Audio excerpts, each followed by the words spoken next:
நான் பேசப்போவது கதைகளை பற்றி. நான் கதைகளை எழுதுபவன், கதைகளை உருவாக்குவன், கதைகளால் உருவானவன். இந்த உலகில் வேறு ஏதேனும் இவ்வளவு இருக்குமா என்று தெரியாது. இதுவரை நான் என் வாழ்க்கையில் கதை கேட்காத ஒரு மனிதனை சந்தித்ததே கிடையாது. நான் இதுவரைக்கும் கதை கேட்டதே இல்லைங்க, எனக்கு கதையே தெரியாது என்று இந்த உலகில் யாருமே இல்லை. நாம் எல்லோருமே கதை கேட்டு வளர்ந்தவர்கள். கதை சொல்லவும் கதை கேட்கவும் தெரியும். எப்போ கடைசியாக கதை கேட்டீர்கள், எப்போ கடைசியாக கதை சொன்னீர்கள்ங்கிற கேள்வியை தான் கேட்க முடியும். எப்போ கடைசியாக கதை கேட்டீர்கள் என்று கேட்டால் இங்கே இருக்கிற பாதி பேருக்கும் அவங்களுடைய பாலிய காலம்தான் நினைவு வரும். தாத்தாவிடம், பாட்டியிடம், அம்மாவிடம் அவர்கள் சிறு வயதில் கேட்ட கதையை சொல்லுவாங்க. எப்போ கதை சொன்னீங்க அப்படின்னா பேரனுக்கோ பேத்திக்கோ வீட்டில் இருக்கக்கூடிய பிள்ளைங்களுக்கோ சொன்ன கதையை சொல்லுவார்கள். கதை என்பது ஒரு பொழுதுபோக்கு அல்ல.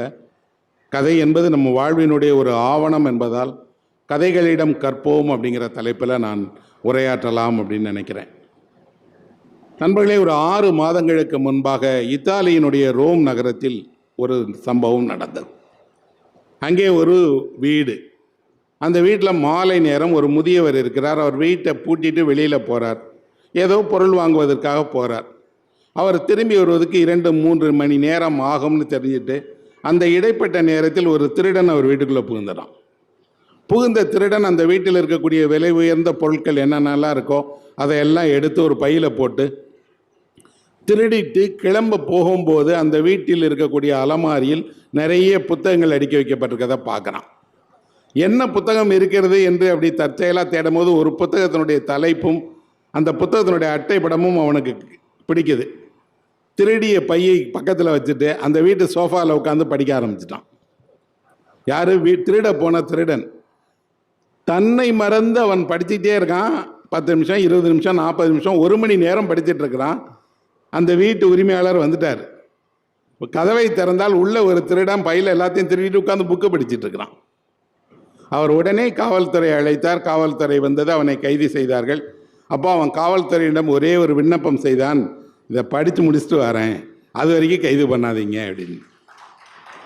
காவல்துறையர் அப்படி இல்லை, நீ திருட வந்தது தப்பு, இன்னொரு வீட்டில் திருடுகிற நேரத்தில் இருக்கும்போது அவன் சொல்கிறான், தன்னை மறந்து படிக்க, திருட போன இடத்தில் கூட தன்னை மறந்து படிக்க வைக்கிற புத்தகம் இந்த உலகில் இருக்கிறது.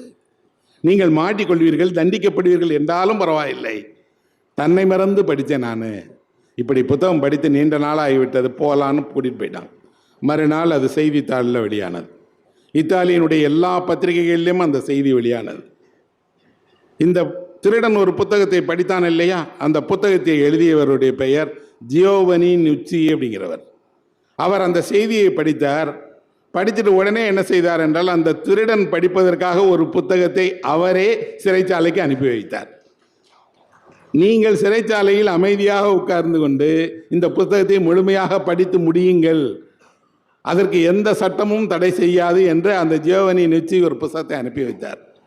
அனுப்பி வைத்தது போது உடனடியாக அந்த நம்ம நாடு முழுவதும் ஒரு விவாதம் உருவானது. திருடனுக்கு கூட புத்தகம் படிப்பதற்கு நேரம் இருக்கிறது, நமக்கு ஏன் நேரம் இல்லை? அதைவிட அவர்கள் ஒரு பொது விவாதத்தை உருவாக்கினார்கள். தன்னை மறந்து திருடன் படித்தான் இல்லையா, அது என்ன புத்தகம், எதற்காக அவன் படித்தான் என்று. அந்த நாட்டில் இருக்கக்கூடிய ஒரு மிகப்பெரிய உளவியல் அறிஞர் அதை பற்றி ஒரு கட்டுரை எழுதுகிறார். மறுநாளில் என்ன எழுதுகிறார்னா, திருடன் படித்த புத்தகம் எதை பற்றியது என்றால் அது ஹோமரை பற்றிய புத்தகத்தை அவன் படித்திருக்கிறான். ஹோமர் என்பவர் 2000 வருடத்துக்கு முன்பாக கிரேக்கத்தில் எழுதிய மிகப்பெரிய படைப்பாளி. அவரை பற்றி எழுதப்பட்ட ஒரு நவீன புத்தகம் இது. அந்த புத்தகத்தை அவன் ஏன் படித்தான் என்றால், ஹோமர் வீடு திரும்புவதை பற்றி எழுதியிருக்கிறார்.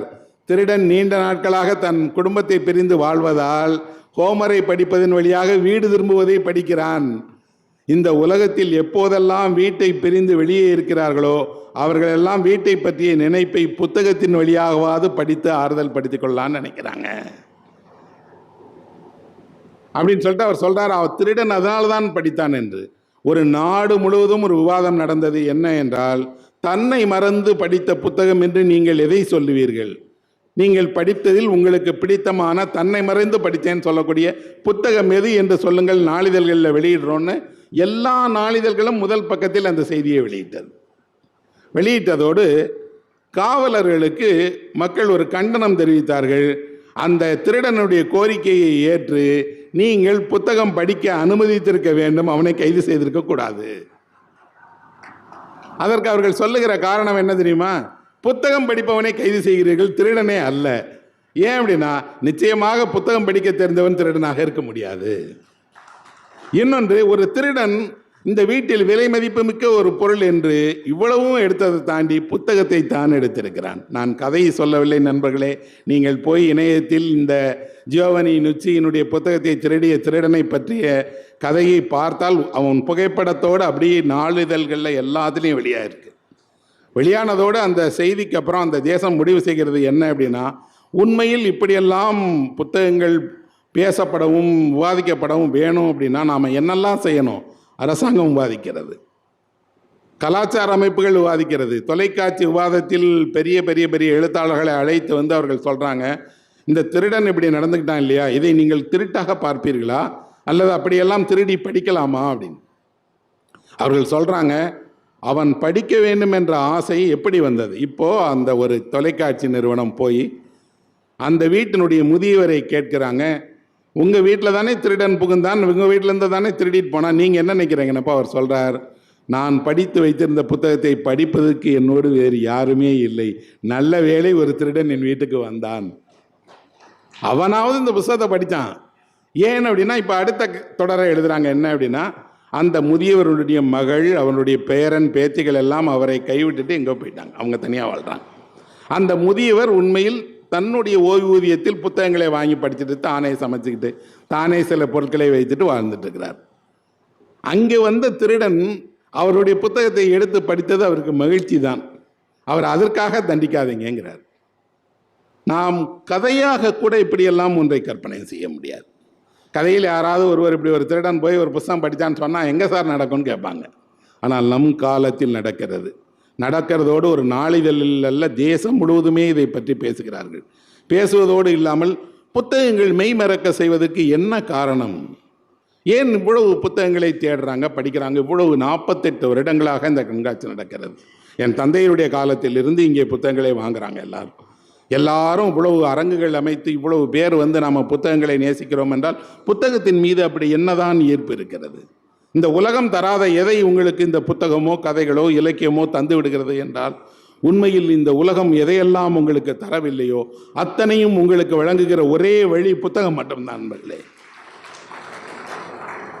அறிவு என்ற ஒன்று இவ்வளவு பரவலாக அதற்கு வேறு எதுவுமே காரணம் இல்லை. புத்தகம் இல்லாவிட்டால் அறிவு இவ்வளவு பரவலாக இருக்காது. நீங்களும் நானும் பேசுகிற அத்தனை சிந்தனையாளர்களும் புத்தகத்தின் வழியாக தான் அறிமுகமானார்கள். அத்தனை அறிவியல் கண்டுபிடிப்புகளும் புத்தகங்கள் வழியாக தான் நமக்கு வந்தது. அப்படின்னா புத்தகம் என்று ஒன்று கண்டுபிடிக்கப்படாவிட்டால், எழுதப்படாவிட்டால், இல்லை என்றால் என்ன இருக்கும் அப்படின்னா, உண்மையில் நாம் ஒரு இருண்ட உலகத்தில் நாகரீகமற்ற மனிதர்களாகத்தான் வாழ்ந்துட்டு இருக்கிறோம். அதனால தான் நான் சொல்லுவேன், நீங்கள் என்ன படிக்கிறீர்கள் என்று சொல்லுங்கள், நீங்கள் யார் என்று நான் சொல்லிடுவேன். நீங்கள் என்ன வேலை பார்க்கிறீர்கள், நீங்கள் எவ்வளவு சம்பாதிக்கிறீர்கள் என்றல்ல, என்ன படிக்கிறீர்கள் என்பது உங்கள் ஆளுமையினுடைய அடையாளம்.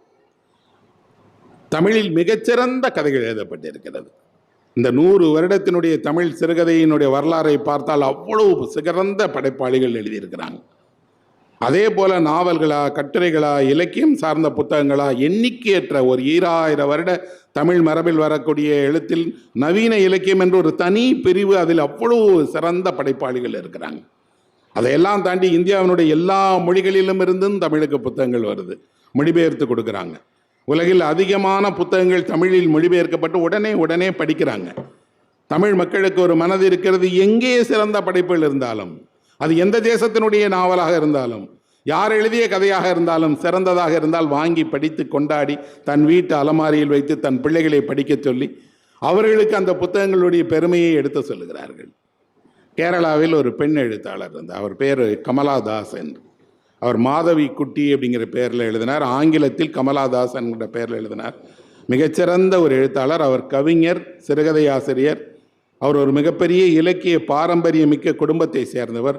ரொம்ப புரட்சிகரமான கதையை எழுதியவர். அவருடைய புத்தகமெல்லாம் கூட தமிழில் கிடைக்கிறது. அவர் ஒரு கதையை எழுதியிருக்கிறார்.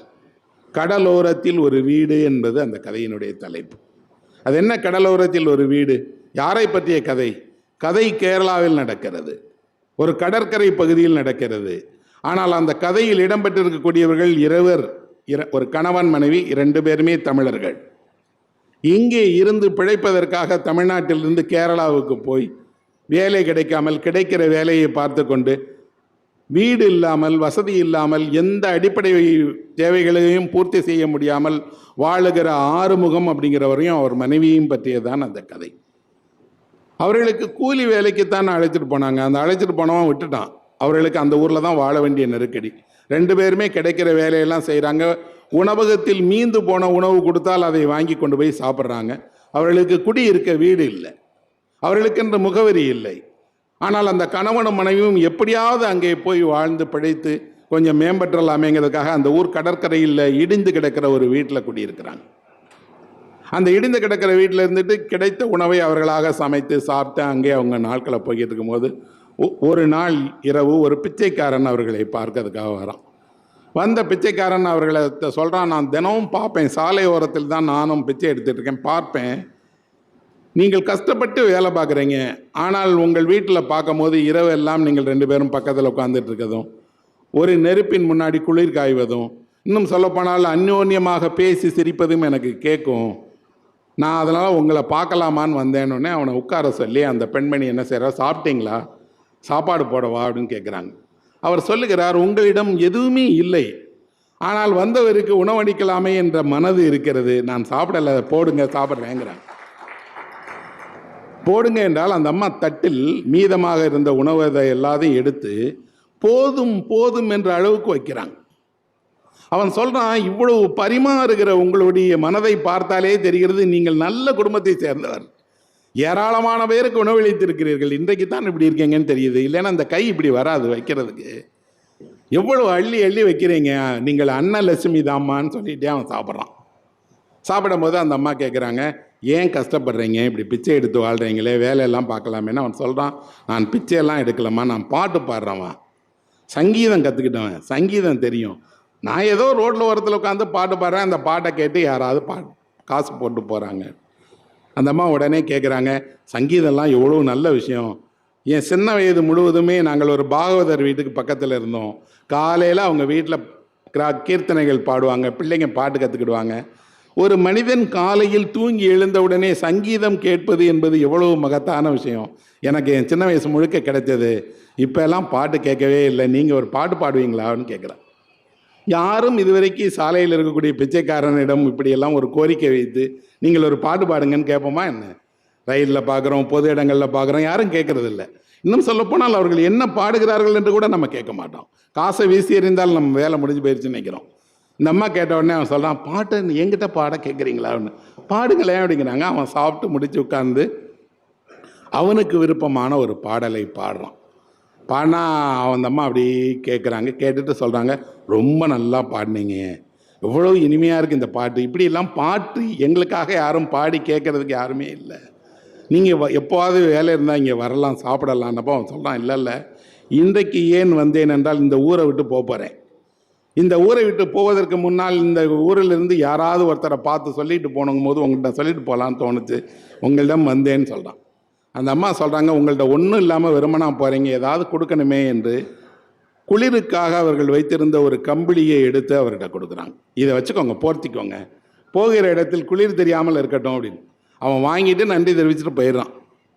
போன பிறகு கணவர் கேட்குறார், நம்மிடம் இருந்தது ஒரே ஒரு கம்பிளி, அது இவ்வளவு குளிர்காற்றத்தில் இங்கே இது இல்லாமல் போனால் எப்படி நம்ம படுக்கிறதுன்னு. அதுக்கு அந்த அம்மா சொல்கிறா, இல்லை அவன் அவ்வளோ நல்லா பாடினவனுக்கு நம்ம ஏதாவது கொடுக்கணும் இல்லை, அதனால் இந்த கம்பிளியை கொடுத்துட்டேன் அப்படின்னு.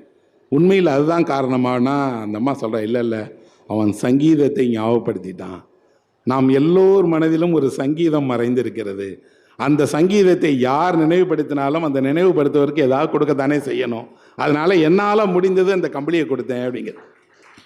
அந்த போகும்போது அந்த பிச்சைக்காரன் சொல்லிட்டு போகிறான், நீங்கள் நினைக்கிறீங்க ஒரு இடிஞ்ச வீட்டில் வாழ்கிறீங்கன்னு, ஆனால் இடிந்த வீட்டுக்கு வாழல, நட்சத்திரங்கள் வீட்டிற்குள் நேரடியாக தெரிகிற வீட்டில் வாழ்கிறீங்க, கடலினுடைய காற்று நேராக அடிக்கிற ஒரு வீட்டில் வாழ்கிறீங்க, பகலும் இரவும் அலையடித்து கொண்டே இருக்கிற வீட்டில் வாழ்கிறீங்க.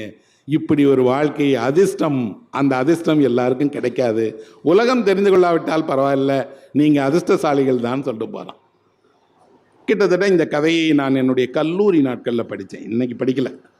ஆனால் படிக்கும்போது அந்த கதையில் அந்த காட்சி அவ்வளோ என் கண்ணுக்கு தெரிகிறது. அந்த ஆறுமுகம், அவருடைய மனைவி, அங்கே இருக்கிற பிச்சைக்காரன், அவருக்கு கொடுக்கப்பட்டிருக்கக்கூடிய அந்த கம்பளி, அவர் சொல்லுகிற அந்த வாசகம் எல்லாம் கேட்கும்போது எனக்கு என்ன தோணுகிறதுன்னா, நீங்கள் உண்மையில் உங்களை பற்றி நினைத்து கொண்டிருக்கிறதும் உலகம் நினைத்து கொண்டிருப்பதும் வேறு வேறு. நீங்கள் இல்லாத இடத்திலும் கூட உங்கள் மனதின் சங்கீதத்தை ஒருபோதும் கைவிட்டுறாதீங்க. எல்லாருக்கும் மனதுக்குள்ளாடி ஏதோ ஒரு பாட்டு ஓடிக்கிட்டே தான் இருக்குது. எல்லாருக்கும் மனதுக்குள்ளாடி ஏதோ ஒரு சங்கீதம் கேட்டுக்கிட்டே தான் இருக்குது. தனியாக இருந்தால், யாரும் இல்லாவிட்டால் நீங்கள் அந்த பாட்டை பாடுவீங்க. கேட்பவர் யாராவது இருந்து பாடுங்கள் என்றால் நீங்கள் கண்ணீரோடு அந்த பாட்டை பாடுவீங்க. இன்னும் சொல்லப்போனால் பேரம் பேத்திங்கெல்லாம் உட்காந்துட்டு பாட்டு பாடுன்னு சொன்னாங்கன்னா வெட்கத்தோடு அந்த பாட்டை பாடுவீங்க. அது யாரோ பாடிய திரைப்பட பாடல் தான், எப்போதோ கேட்ட பாடல் தான். ஆனால் நம் வாழ்க்கையில் இசை என்பதும் பாடல் என்பதும் சங்கீதம் என்பதும் பிரிக்க முடியாத ஒன்று. நாளெல்லாம் சங்கீதம் கேட்டு வளர்ந்த பிள்ளைகள் வாழ்நாளில் எங்கே இருந்தாலும் நேரடியாக கேட்காட்டா கூட மனதுக்குள்ளாடி அந்த சங்கீதம் இருந்துக்கிட்டே தான் இருக்கும். அதைத்தான் கமலாதாஸ் எழுதுகிறாங்க. அப்போ நான் அதை படித்து முடித்த பிறகு எனக்கு தோன்றியது என்ன அப்படின்னா, ஒரு நகர வாழ்க்கை என்பது, இந்த நகரத்தில் நம்ம வாழுகிறோம், ஒரு அடுக்குமாடி குடியிருப்பில் குடியிருக்கிறோம், ஜன்னல்கள் மூடப்பட்டிருக்கிறது, நமக்கும் ஆகாயத்துக்கும் எந்த தொடர்புமே இல்லை. நாம் போகிற வாகனங்களிலிருந்து சூரிய ஒளி படுகிறதே தவிர சூரியன் நம் கண்ணுக்கு தெரியவே தெரியாது. எல்லாவற்றையும் தாண்டி நம்முடைய உணவு மேஜையில் தான் உணவு வருகிறது. தரையில் அமர்ந்து சாப்பிடுபவர்கள் இந்த நகரத்தில் ரொம்ப குறைவு. தரையில் அமர்ந்து சாப்பிட்டால் அவர்களெல்லாம் இல்லாதவர்களாக, வசதியற்றவர்களாக, இன்னும் சொல்லப்போனால் அவர்களெல்லாம் பின்தங்கியவர்களாக நினைக்கிற மனப்பாங்கும் இருக்கிறது. அது அல்ல. உங்கள் தட்டில் இருக்கக்கூடிய உணவில் என்றைக்கு நிலவு விழுந்தது என்று நீங்கள் யோசித்து பாருங்கள். அதே சாப்பாடை நில வெளிச்சத்தில் கொண்டு போய் வைங்க, கொஞ்சம் நிலவு உங்கள் தட்டில் விழுந்தால் அந்த உணவினுடைய சுவையே வேற. எது தடுக்கிறது நம்மை? உங்கள் வீட்டினுடைய மாடிக்கு நீங்கள் செய்திருக்கக்கூடிய உணவை கொண்டு போய் அங்கே ஒரு தட்டில் வைத்து அனைவரும் கூடி ஒரு நிலா வெளிச்சத்தின் கீழே நீங்கள் அமர்ந்து சாப்பிட்டால் நீங்கள் நகரத்தில் அல்ல, 100 வருடத்துக்கு முந்தைய இரவில் இருக்கிறீங்க. சித்ரா பௌர்ணமி அன்னைக்கு மதுரை பக்கம் இருந்தாங்கன்னா தெரியும். அன்னைக்கு சித்ரா பௌர்ணமி அன்னைக்கு ஆற்றுல போய் உட்காந்து சாப்பிடுவாங்க. ஆற்று மணலில் எல்லோரும் அவரவர்கள் கொண்டு வந்த உணவை வைத்து அந்த நிலா வெளிச்சத்தில் நீங்கள் சாப்பிடுகிற உணவினுடைய வாசனை தான் தெரியும். நிறைய நேரத்தில் உணவினுடைய நிறம் கூட தெரியாது. நீங்கள் உணவு இயற்கையோடு நெருங்கி வரும்போது, இயற்கையிடமிருந்து பெறும்போது, உங்கள் உணவு தட்டில் ஒரு வெயிலோ நிழலோ படும்போது தான் அதனுடைய உண்மையான சுவை கொடுக்கிறது. கதை இதை எதையும் சொல்லலை. ஆனால் கதை படிப்பவன் கதையின் வழியாக இதையெல்லாம் புரிந்து கொள்கிறான். கொடுக்கிற மனது என்பது தான் முக்கியம் தவிர, அந்த கொடுக்கிற மனது எங்கிருந்தாலும் கொடுக்கும். அவர்கள் இல்லாதவராக இருந்தாலும் அவர்கள் தருகிறது அமுதம்தான். அப்படின்னா அந்த கதை என்ன தருகிறது என்றால், ஒரு பாடத்தை நமக்கு கற்றுத்தருது. அந்த பாடம் என்ன? நீங்கள் ஒருவரை பார்க்கும்போது அவர் வசிக்கிற இடத்தை வைத்துக்கொண்டு, அவர் வாழுகிற வாழ்க்கையை வைத்துக்கொண்டு, அவர் இன்றைக்கு இருக்கிற நிலையை வைத்துக்கொண்டு அவரை பற்றிய ஒரு முடிவை எடுத்து விடாதீர்கள். அவர்கள் உங்களுக்காக இந்த தோற்றத்தில் இருக்கலாம், ஆனால் உள்ளுக்குள் வேறவர்களாக தான் இருக்கிறாங்க.